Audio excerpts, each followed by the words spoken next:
Welcome to the Disney Parks Podcast with your hosts, Tony Casanova from DisneyByTheNumbers.com and Krista Joy from DisneyWays.com. Keep your hands, arms, feet, and legs inside the podcast at all times. And get ready for the Disney Parks Podcast. Hello, everyone, and thank you so much for tuning in today. Wherever you are and whatever you're doing right now, we appreciate you sharing your time with us, and welcome to your source for Disney Parks news and information, including in-depth interviews with your favorite Disney celebrities and so much more. Today, we have news from Disneyland Paris, changes in your FastPass Plus experience, and we're going to announce the winner of our latest contest. So, Tony, will you get us started today? I can. I will. I should. Welcome, all the Mouseketeers out there. If you go to the DisneyParksPodcast.com website, we've added something interesting there. On the right-hand side, you'll see this little red bar that you can click on, and then you can leave us a message just using your laptop or computer speaker, and it's as simple as that. So you don't even have to call us anymore. You just hit the little thing, a little window will pop up. You may have to grant it permission to use your microphone, which you hit the allow. You record your message, which can be up to 90 seconds long.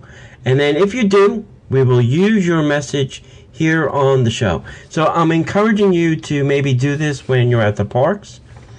You can go to the parks, and if you see something interesting or you're doing something interesting and you want to tell us about it, leave us a message, and then we will take those recordings and use them right here, and you will be able to hear your lovely voice come out of our speakers or your speakers right here on the show.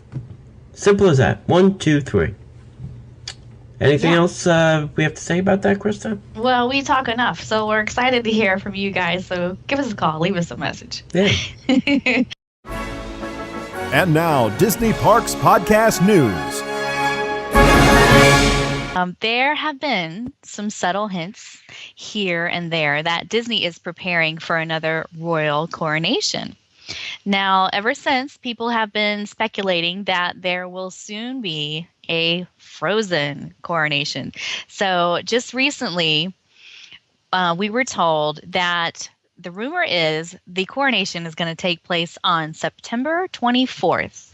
So I went ahead and marked my calendar just in case this is true, because these coronations are a blast. We got to go and see Merida get coronated, and that was amazing. She came riding in on her beautiful black horse. It was just really something to see. So if this is really true, it's going to be a blast. And again, this isn't official yet, but maybe use a pencil and just write in your calendar September 24th, because we're hoping this one is true. We're excited about it. What do you think, Tony? I mean, it's a queen and a princess all in one day. So this is the third one, right? They did, well, I'm saying the third one. They've done Tangled, Brave, and now Frozen, right? Because I feel like I've been at a Tangled one. I think Rapunzel's coronation was in Paris or something. I'm not sure. Yeah, I'd maybe. have to double check. Yeah. Hey, you know what? Let's do this. If this does happen on that day, let's have like a little mini meetup that day. Yeah, while we're in that'd the be parks. great. But I think, it'll be interesting. I think they're getting better at these, too. It'll be interesting to see how they do this one, too, since it'll be two of them, a queen and a princess, right? Yeah, it's. I bet it will be amazing. There's so much fanfare, and I love it. It'd be nice if they could get Idina Menzel and Kristen Bell to come out. Yeah. That would be good. Yeah, it would. Hey, she's coming. No, I'm just kidding. I would like to see those two come out and do it. You know, in the Brave one, the mother was there. I don't know who they would do because their parents die in the movie. So, well, we would have Josh Gad. We would have Olaf. Yeah. Oh, that would be good too. That'd be cool, right? He's done stuff for Disneyland, so maybe he'd come over here and do some stuff for us. That'd be neat. Yeah, but he lives in California. He's not gonna fly all the way over here just to do a coronation, which takes only 10 minutes. It's all done. Yeah, it depends on if they were going to pay him. Yeah. Or not, Well, that's I guess. true. Or give them a free stay, which they probably do anyway. Mm-hmm. I mean, we waited longer than the ceremony lasted, right? We sure did. Yeah. It was a long wait. Yeah. We tried to get there early so we could get close. Yeah. But that's the key. You got to do that. So. Right. And then somebody passed out because they were too dehydrated. Yeah. Poor guy. Good stuff. Mm-hmm. See all the fun you can have in the Disney parks? This is the insider information that you get only on the Disney Parks podcast. Yeah. Hey, if you didn't know it, I have a website that's called Disney by the Numbers. Just throwing that out there. No. You do? I do. And so keeping with my numbers theme, I found this interesting story on the internets. And this is interesting stuff because Disney does not post admission statistics, okay? And I'm not even sure that, that I guess these are accurate. I mean, they're published. It's a whole association.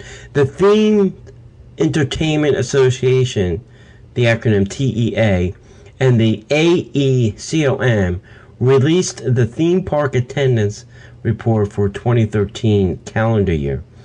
So I always get excited when these things come out because I always, I like to try and take the statistics of, how many people attended and then put a ticket price on it and try to calculate how much money the park made and then see if that matches up with the annual report. Just stuff I do in my head, just for fun. But anyway, so all of the Disney theme parks in the U.S. showed gains in 2013 with one park up 9.5 over the prior year. Okay? Disney's 4 Florida theme parks added more than 1.6 million additional guests in 2013 than they did over the prior year, 2012. No surprise, the Magic Kingdom had the best attendance. They were up 6% to a total of 18,588,000 guests during 2013. So if you were one, you can raise your hand and say, hey, I'm one of the 18 million people that went to the Magic Kingdom in 2013. Let's see, what else? Disney's Animal Kingdom and Disney's Hollywood Studio were also up 2% each, with the annual attendance eclipsing the 10.1 million mark. Epcot finished up the year with a 1.5 gain, with a total of 11,229,000 guests. The Magic Kingdom again earned the title as number 1 most visited theme park in the world. Wow. Number 1 visited theme park in the world. Incredible. And it's almost twice the Hollywood Studios and that's right. Animal Kingdom. That's right. Now, what do you think, if we can get these numbers again next year, what do you think it'll be with the opening of the Mine Train? Do you think we'll break 20 million?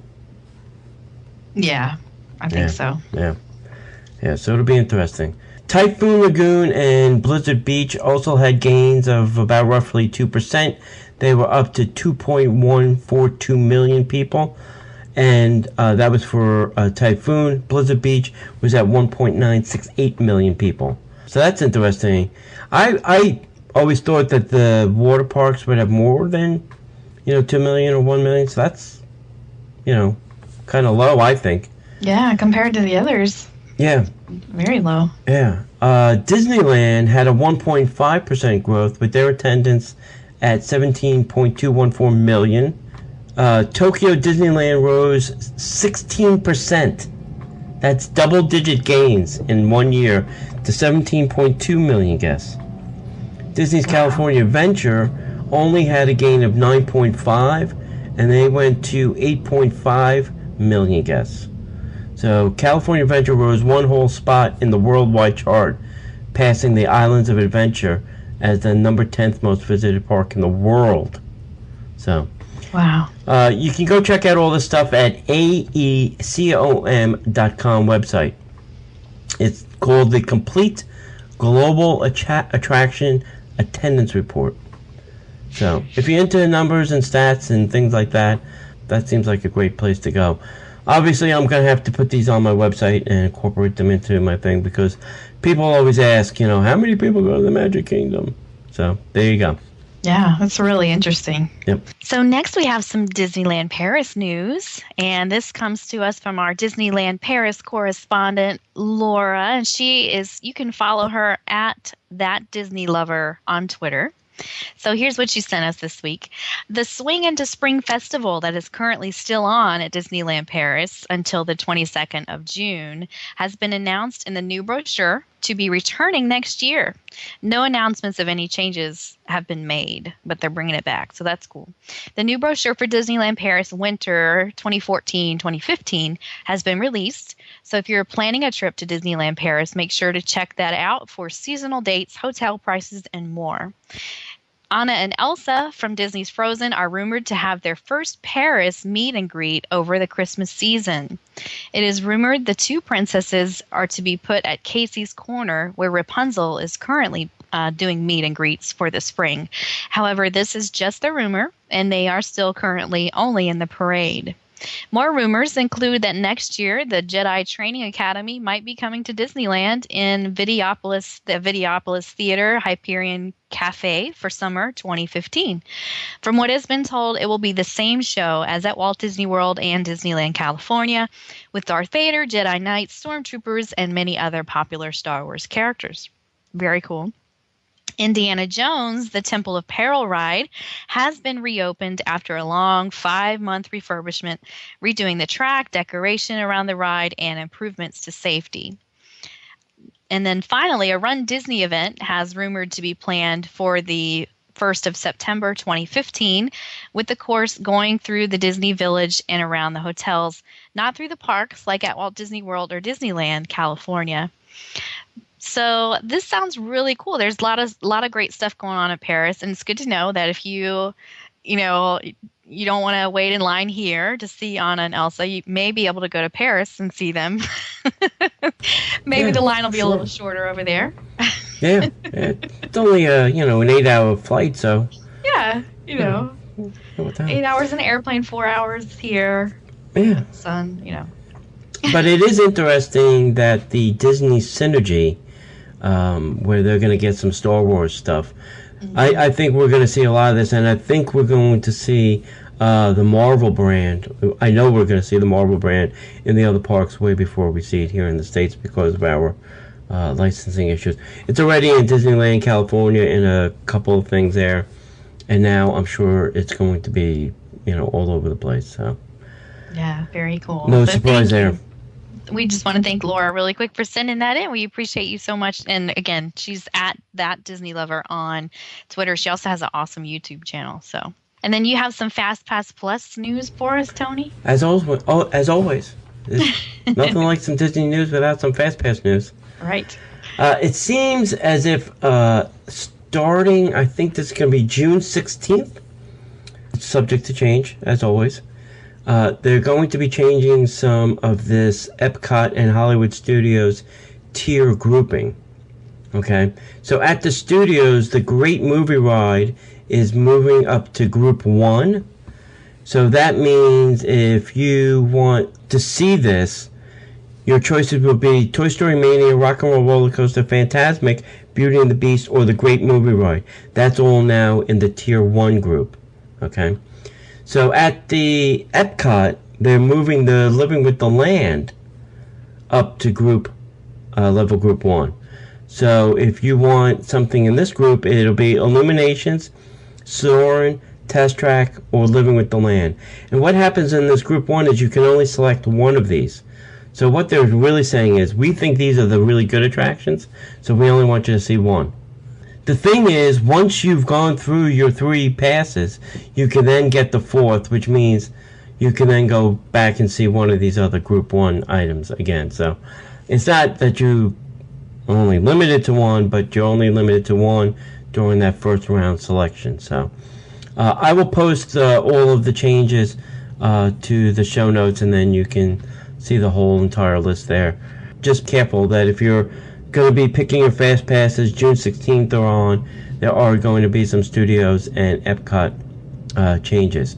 And if you've already picked your Fast Passes, maybe you want to go back on June 16th and take a different look at them, and maybe there's some other choices that you want to do or move your fast passes around at that time. Anything else on that, Krista? No, it's just interesting stuff, watching all this unfold and seeing what they finally end up doing to get it just right for everybody. It's cool to watch. Yeah, I think we're going to see some more changes over the summer, depending on the crowd. How the crowds are going. Right now they do open parks, or they keep parks open later than scheduled. Like sometimes it's typically the Hollywood Studios is always open an hour or two later. And it even happens at the Magic Kingdom. They'll go to 11, now they're going to 12 o'clock, 1 o'clock in the morning, depending on the crowd. So I think they'll be tweaking the Fast Pass system throughout the summer based on crowds too. We'll see what happens there. Okay, also this week, down in what is still called Downtown Disney for right now, in the Marketplace area, or what's still called the Marketplace area for right now, which will then become the Landing, hopefully soon. They opened up what they're calling the Market Co-op. And what Disney is doing was they took the old Team Disney store and they put 6 little mini pop-up shops in it. And it's a way for them to kind of test things, to see what people like and what people don't like, and kind of get people's opinion based on, I think their opinion based on sales. That's, I think, how they're going to judge this stuff. Yeah. Because nobody asked for my opinion on anything when I was in there, except for, can we charge that to you, sir? So there's 5 stores, 6 stores. What is it? It's the beautiful Disney store. It's the Cherry Tree Lane store, the D-Tech On Demand store, the Trophy Room, Disney Centerpiece, a store called Zoe and Pickles. Now, the beautiful Disney is all the makeup and fragrances and beauty accessories. It was nothing really special in there. Anything you've seen in most of the other larger stores like World of Disney and the Emporium, places like that. It was really just more of the same. They may have said had some more things there. Listen, I'm not a woman. I couldn't tell you if they had 3 more lipsticks than they did somewhere else. So I don't know. I don't wear lipstick. The Cherry Tree Lane store was very interesting. They had some Mary Poppins-ish things there because Cherry Tree Lane is for Mary Poppins.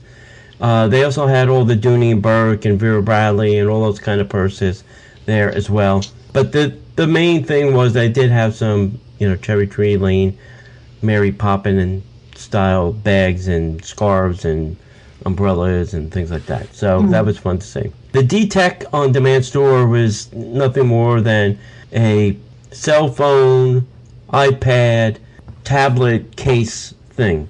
Almost every character imaginable can now be put on a cell phone case.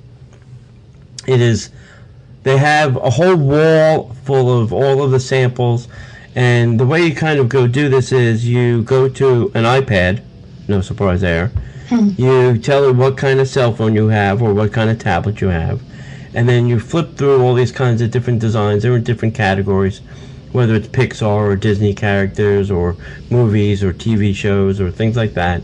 You can have it customized. So a regular case without customization is $39.99, and with customization it's $44.95. Now, if you want a cell phone case, you could probably get one for cheaper. Okay, this is nothing more than a plastic case with a Disney sticker on the back. I'm just saying it the way it is. Yes, they're cute. Yes, they're interesting designs. But if you had a sticker machine at home, you could probably put a sticker on the back of your cell phone and have the same thing. I'm just throwing that out there, folks. Yes, it was cute. Yes, it was great to see all the different designs. And I'm not saying that you should go steal or copyright Disney trademark things, but I'm just saying it is what it is. It's nothing more than a sticker for $39.95. The other store they had was called this Trophy Room, and this was like vintage inspired lifestyle sports and apparel and collectibles.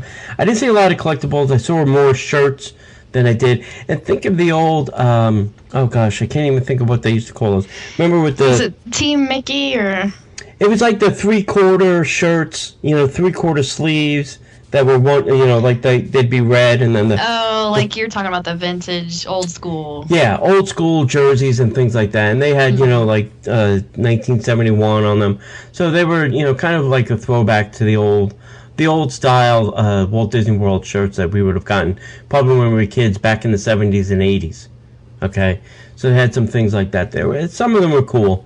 Some of them were, not so nice looking. They could have worked on some of the designs. The most popular store in the building and was the most crowded and probably could have taken the entire store, the entire building itself, was a store called Disney Centerpiece. And this was all home products and room furnishings and textiles and all this kind of stuff.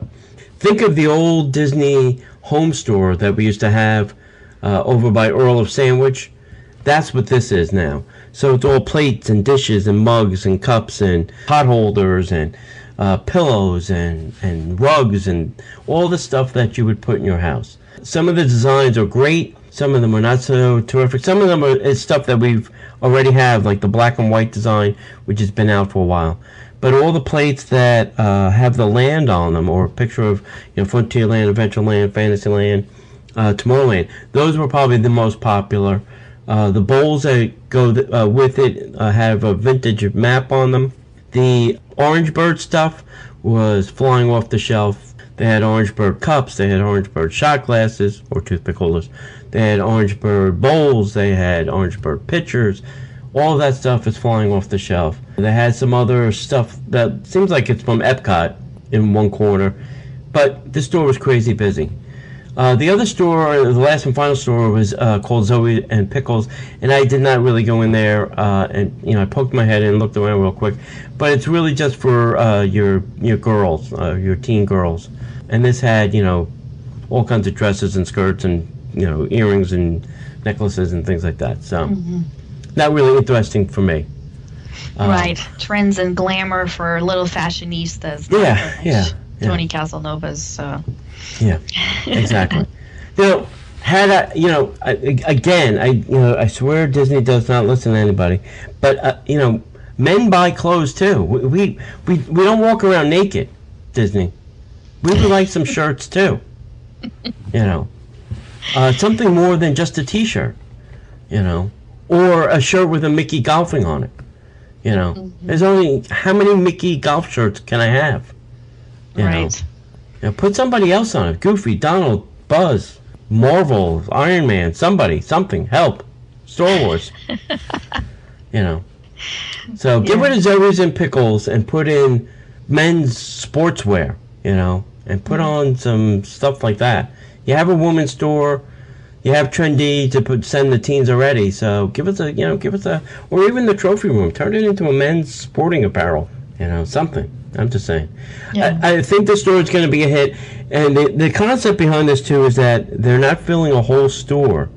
So if they want to take one of these out and retheme it, all of this stuff is like on wheels. It can be moved out. It can be moved around. So it's not, fixtures that are stuck in this building and they have to keep it there for months and months. The whole idea is that they can change these out whenever they want.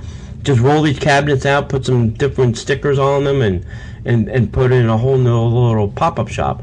How often they do this is yet to be seen.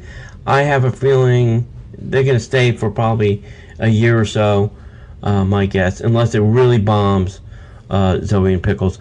Then maybe they'll get rid of it and put in something different. But yeah, it's really and Krista, cool. you have not been there yet. That's right? Yeah, unfortunately, I haven't made it out there yet. I'm ashamed to say. But it's on the list, so I'm looking forward to checking it all out very soon. Yeah. The Starbucks is awesome. That's on the west side, so if that's an indication, I'm looking forward to seeing the rest. So yeah, I know some of the other construction too. The Saratoga Springs Walkway is almost complete. I know the other walkway to the Rainforest Cafe from the Lego area is also almost all complete. I think, they're saying that this fall the landing will be almost complete. And I think they're really pushing to get that done so that they can start the World of Disney Store construction. You know, the rumor is that the World of Disney Store is going to expand the entire area of the parking lot in front of it. So that's going to be a huge expansion. So fun. Yeah. Welcome to Walt Disney World Construction World. Yes, at least for a while. So, but lots to look forward to, and that's coming soon. In over on the West Coast, we've got some Disneyland news for you from our friend Randy Crane, and of course you can find Randy at faithandthemagickingdom.com. So here's Randy's Disneyland news for the week.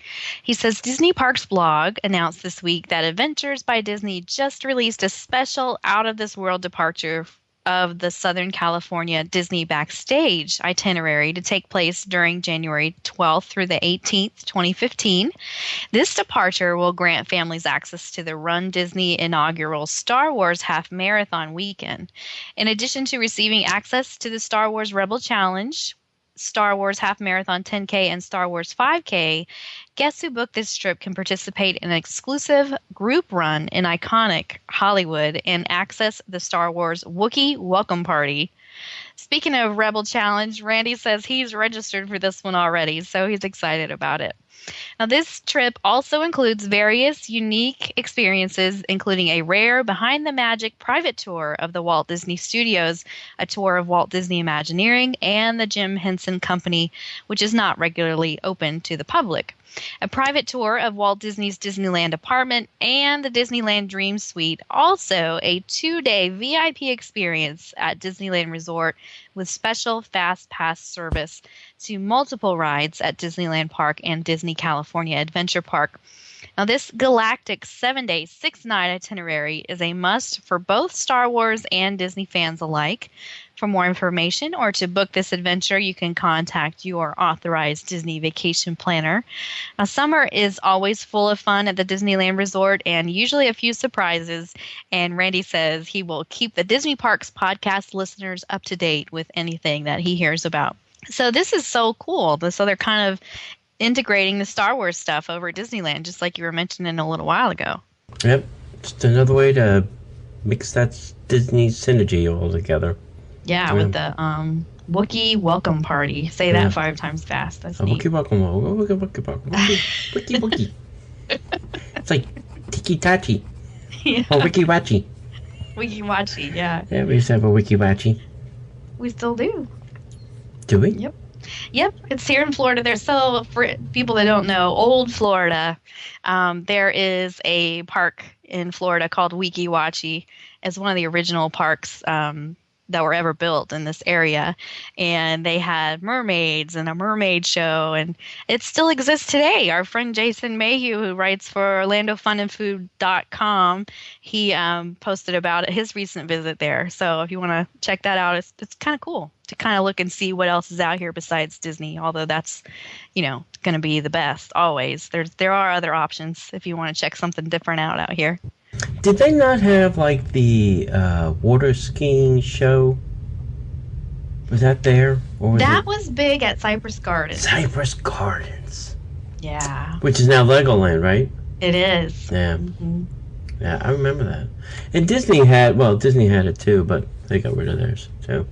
The good old days. Mm-hmm. Wave machines and water skiing shows out on the Seven Seas Lagoon. Made way for ferry boats and other boats. Okay, enough of the past. Let's move on with the future. June 28th, we are having a little mini meetup.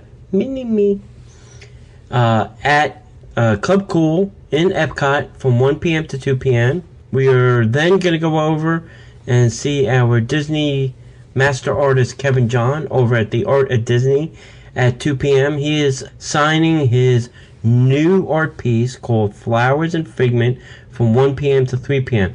And listen, if you want one of the 95 limited edition pieces, I suggest not getting there at 2 o'clock like when we're going to go over there. I would suggest you get there probably around noon and be in line because he's only signing he's doing a special signing for those 95 limited edition pieces. And then if you buy one of the other ones, obviously, with Walt Disney artists, he will sign them for you. Go over. Okay, so June 28th, come and meet us from 1 to 2 at Club Cool. Then we're all going to go as a group over to see Kevin John over at the Art of Disney store over in Epcot from 2 p.m. to 3 p.m. After that, Kevin is out of there. So that's it. If you want one of these pieces, Flowers and Figment, I would highly suggest that you get there early. Don't wait for us at Club Cool. Get there at noon and get your piece signed, because I believe he told us that there was only going to be 95 of the special limited edition pieces, and after that, they're gone. And I believe the size for that limited edition, I think he said, was a 16 by 20. So that's a pretty good size piece. Okay, we also want to announce we had a contest for Keith Lapning button. And the contest was you had to go to iTunes and give us a rating and a review. And if you did, we were going to randomly choose a winner. And we now have a winner. And the winner that wrote the review that got selected, it was completely random. We took the people, we put it in a random number generator, and out came the winner, which is their iTunes name is Disney Anna. So it's DISNEYANA. If that person would like to go to the Disney Parks podcast page and then click our new leave us a voicemail button and tell us obviously your name and an address where we can send your Keith Lapning button to, we will get that in the mail to you as soon as you leave us your address. And we won't play it on the air, so don't worry about that. Yeah, we won't play your address in the air. We might play your name on the air if you want to give us your name. We will say your real name if you want. If not, we're fine with that too. So everybody that did that, we thank you. If you want to continue to do that, we would love to have you continue to do that. It was easy to give away a button. And if you subscribe to the newsletter, you got a special contest for another Keith Lapning button. Right? That's what we're giving away? Yes. Mm-hmm. I don't even know what we're giving away anymore. So if you subscribe to the newsletter, then you got it in the mail. If you don't subscribe to the newsletter, then you didn't get a new way to win another Keith Lapning button. So we said we were going to do it, and we did it. There it is. The first newsletter went out. If you want, go to DisneyParksPodcast.com, subscribe to the newsletter, and that's how we're going to put some special contests out there and some other things that we're going to do. Right on. We are super excited about the newsletter and just all the special things and offerings we're going to be able to do through that. So be sure to, sign up if you haven't already. We're not going to, send you stuff every single day and spam you, but it will be occasional, and it'll hopefully be all stuff that you're interested in that you want to read. So we're trying to keep it short and sweet, and effective. And now, the Disney Parks Podcast Infotainment segment.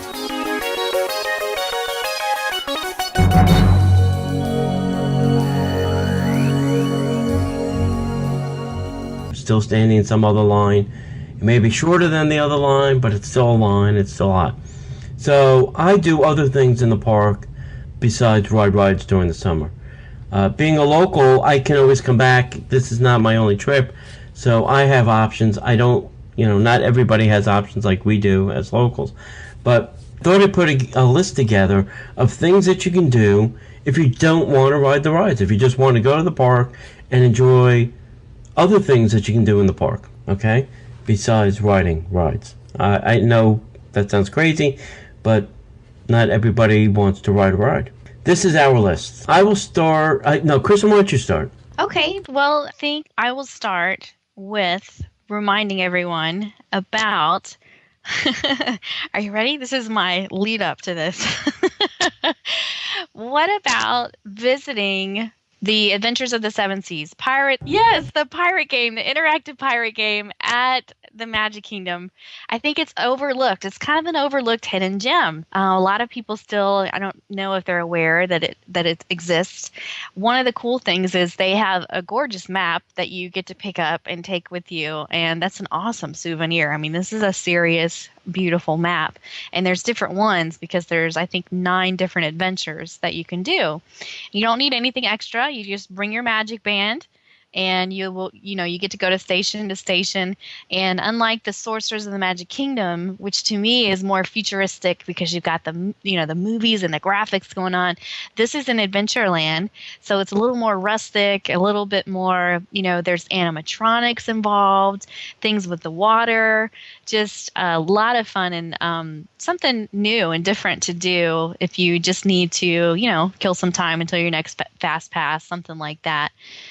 And they're really quick adventures too. Like, it's not going to take you all day to do one of these. It's fairly quick, not a whole lot of walking because you're staying right there in Adventureland. I think it's cool. It's kind of an overlooked thing. I know Tony's not a huge fan of this one. Yeah, it's not as interactive as, like Sorcerers of the Magic Kingdom or the Agent P.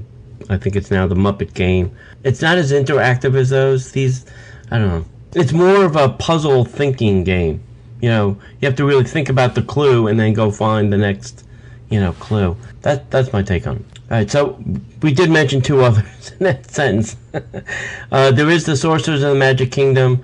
There's a couple different places to get game cards in the Magic Kingdom. Obviously, this is in the Magic Kingdom. It's called the Sorcerers of the Magic Kingdom. And then this has a couple different, ways that you can go to. They can start you in different places, depending on maybe where you're going to start your day. One place to get a game card is the Firehouse, and the other place is by the Christmas store, Liberty Square.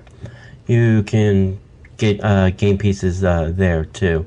We've had on, I can't think of her name. Ivy Rosado. Ivy Rosado, who told us all about this game. So go back and listen to that episode, and then you figure out how to play this game. And then the other one is in Epcot. And that's, what is it now? It's Agent P, and then they also had a Muppet game during Flower and Garden. I'm not sure if it's still there or not, but Agent P is still there for sure. And then there is a game in the Animal Kingdom, and that's the Wilderness Explorers. I haven't been to that game. No surprise there. Maybe, no, I'm not going to go try it this summer.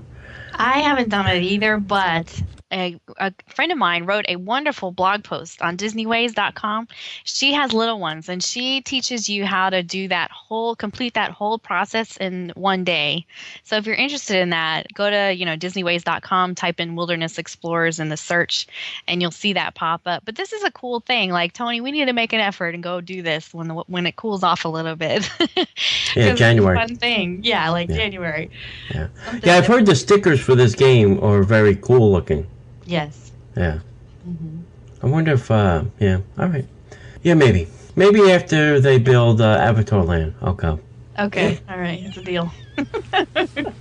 So the next thing I wanted to talk about is snacking. So, Disney World is just famous for all the different varieties of things to find and eat. Now, so, there are things that exist out there where it's actually like they're called crawl map, where you can go around and try all the cupcakes in different areas, stuff like that. There are things like out there that exist like that, so you can if you did a little research, really you could create your own. Like, say you really love like cupcakes, for example, chocolate. Or chocolate. You can go around and find chocolate in all different areas of the park and just check them off as you go, and you'll know that you've sampled all your, the chocolate in the various places and stuff like that. So this is really fun. And at Disneyland, I know that their popcorn machines are very special there. They're a lot different than ours. So I know that when I go to Disneyland, that's going to be one of the things that I do, is just seek out those little popcorn carts because I want to see those for myself. Snacking is big. Snacking is big. And you could do sweet snacks or savory snacks. Sometimes you can get something and then share it with somebody. So you don't always have to get, a whole complete lunch or a whole complete meal. Sometimes, have your breakfast in your room and get out the door, get to the park, and then kind of snack your way around. You don't have to sit down and have a whole big, sit-down meal. If you want to do that, you do that. But snacking is a fun way of just, getting around the parks and not having to go on rides, go find some more different and strange snacks in the park. Fun thing I like to do is photography. I wouldn't even call myself an amateur photographer. I would call myself somebody with a camera that can take pictures. That would be about it. I know how to point it and I know how to shoot it. And that's about it. If it has an A for auto, I'm good. I'm good to go. I'm with you there.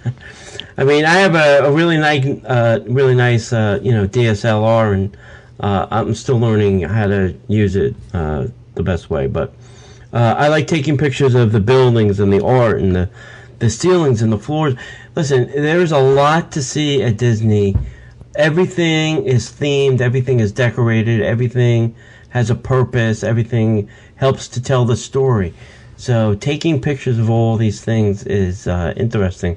I would probably say more pictures of Disney buildings and attractions than I do of my family, which is probably a bad thing. Somebody would probably think I'm a Disney architect by looking at my pictures and then, oh, you do have a family. Yeah. That's what I like to do. I mean, taking pictures of, even the landscape is, the grounds are completely covered with flowers and manicured grass and, moats and water features and fountains. So just go around and take a lot of pictures. Listen, back in the day when you had to process the film and bring it to a place and they turned it into pictures and you got back negatives and those days are gone. Just go out and get the largest card you can put in your camera and then just fill it up with photos. When you get back into your hotel room, take them off, put them on a nice safe hard drive, and go back the next day and take more pictures. I have a 32 gig card on my point and shoot that can take 3,000 pictures. Will I take 3,000 pictures in a day? No. But it is certainly fun to try and fill it up. My last trip to Disneyland for the expo, I did take almost 1,000 pictures in one day. Wow. Because it's free. If I don't like it, I just get rid of it. Mm-hmm. So. Yeah, why not? Photography is a great way to spend a day in the park. I would have to agree with that one. That's a good one. Also, I think we should mention hidden Mickey hunting. Even when the attractions are down, this is a wonderful hobby. And of course, if you haven't heard, a hidden Mickey is defined as a representation of Mickey Mouse that's been inserted subtly into the design of many resorts and other areas on Disney property, and of course, inside the theme parks themselves. Now, for example, a hidden Mickey could be like the light brown classic Mickeys that are near the top of the columns outside the World of Disney store, or there's a few in the queue line at the Little Mermaid attraction. So just fun things like that. Now, the way to do this is to pick up a copy of Steve Barrett's book, The Hidden Mickey Guide. Now, that can be found in bookstores inside the parks themselves, or you can go on Amazon or, lots of places to get his book. And you can just go through and, check them off one by one. Tony, I don't know if you've done this yet, but I have always wanted to go and spend a day just doing this, like not even writing anything, just going around and finding the hidden Mickeys, because it is so fun to point those out to people that, if it's their first time or whatever, and just to kind of explain what it is. And because this is part of what makes Disney special, is these little details that you're just not going to find anywhere else. So I think you could spend probably more than one day just finding hidden Mickeys inside the parks and never even stepping foot on an attraction or a ride. So it's a fun thing. Yep. Steve also has a app that you can get on Android or iOS. So if you don't want to carry around the book, you can go and get his app and do a lot of the Mickey hunts with your cell phone. You can do it that way. If you do see Steve Barrett in the parks, he's the one walking around looking for hidden Mickeys. Please go up and say hello. He is, very generous with his time.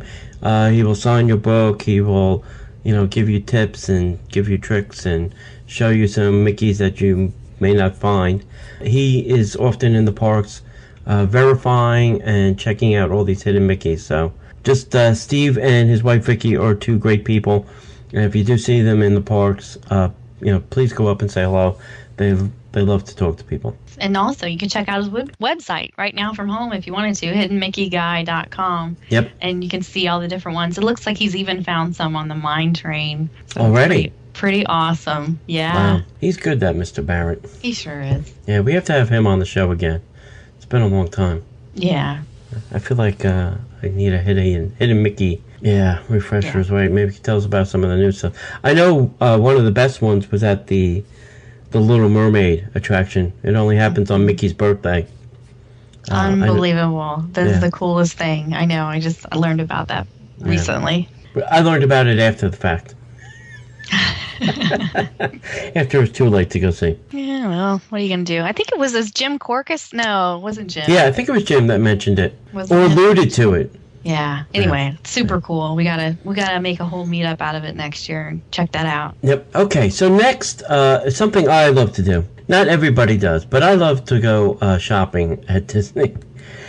Listen, there's a store everywhere. There's not there's 2 or 3 in every resort. There's Downtown Disney. There's all of the stores you wind up in after you get off your attraction.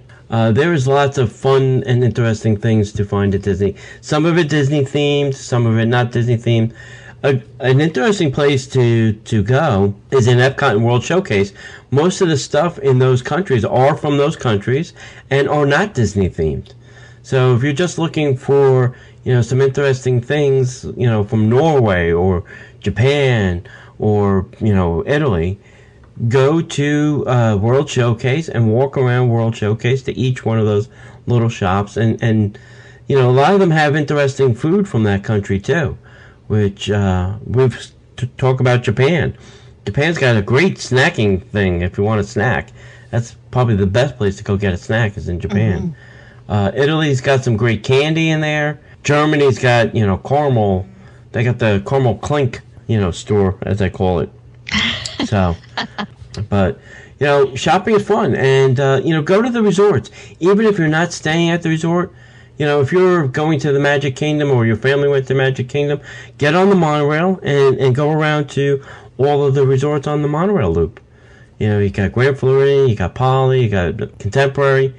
If you want, you even take a boat over to the Wilderness and Fort Wilderness and go check out those shops. That is a great way to kind of be air conditioned and outside and inside, so you get a little bit of both. It's a fun thing to do. Go give it a shot. Totally. And, a lot of the shopping you can do without a park ticket even, so that's a little bonus. So with that, are we ready to wrap it up, Tony? Was there any other ones you wanted to add? I'll just say 2 things that you can go do. One is press pennies. I know there's some websites that will tell you every pressed penny design and where to find it. And the other thing to do, if you're just walking around the parks, is bring some pins with you and you can do some pin trading. Go up to cast members and other guests and you can pin trade the whole day and not get on a single attraction. Make those memories and, try some new things the next time you come visit. So. Yeah.